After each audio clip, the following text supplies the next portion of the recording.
My name is Layla. And the night my stepmother slid a piece of paper across the kitchen table and told me I was no longer her responsibility, my phone was already ringing. From someone she had spent 11 years making sure I never met. I had known this night was coming. I had been preparing for it quietly, carefully, the way you prepare for something you hope won't happen, but know eventually will. And what happened when I finally walked out of that house? It didn't break me. Because I had already built the door. If you've ever shrunk yourself down to fit inside a space that was never actually made for you, stay with me. This one's for you. My mother died when I was 6.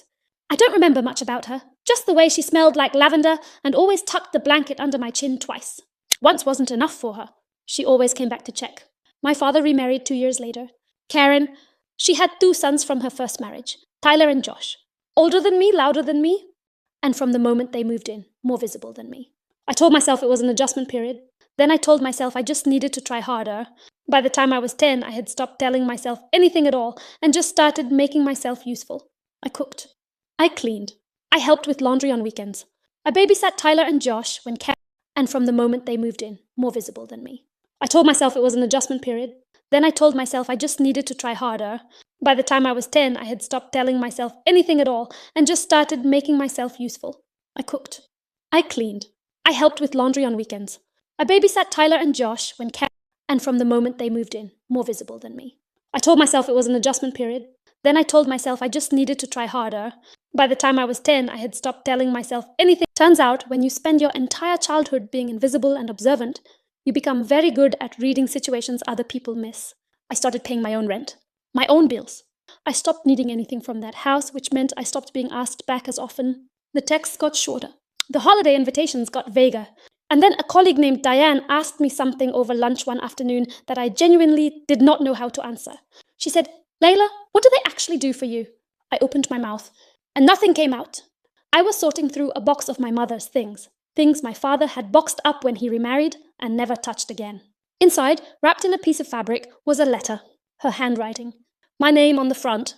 She had written it when she was sick, when she knew she was running out of time. She said that if I ever felt alone, truly alone, I should find her sister, my Aunt Robin, who had moved away after the funeral because my father had asked her to give us space and had been quietly waiting ever since.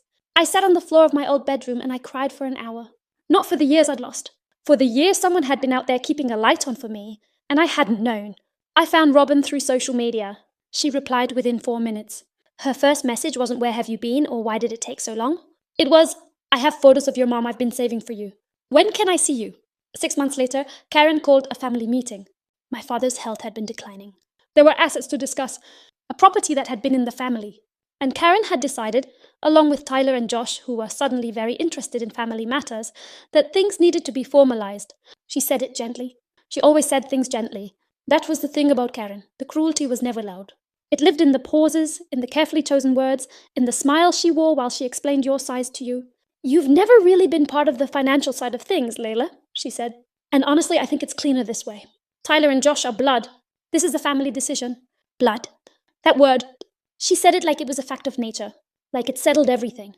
I looked at her across that kitchen table, the same table where I had made school lunches and helped with homework and quietly disappeared into the background for 11 years, and I felt the very last thread of obligation inside me go completely.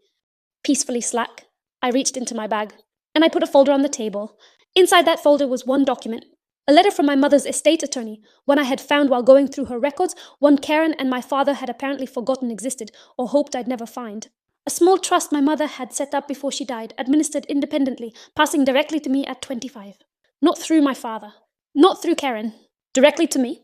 Karen picked it up. "Read it." Set it down. My father looked at the table, and I understood in that silence exactly what the last 11 years had been. Not a family. A holding pattern.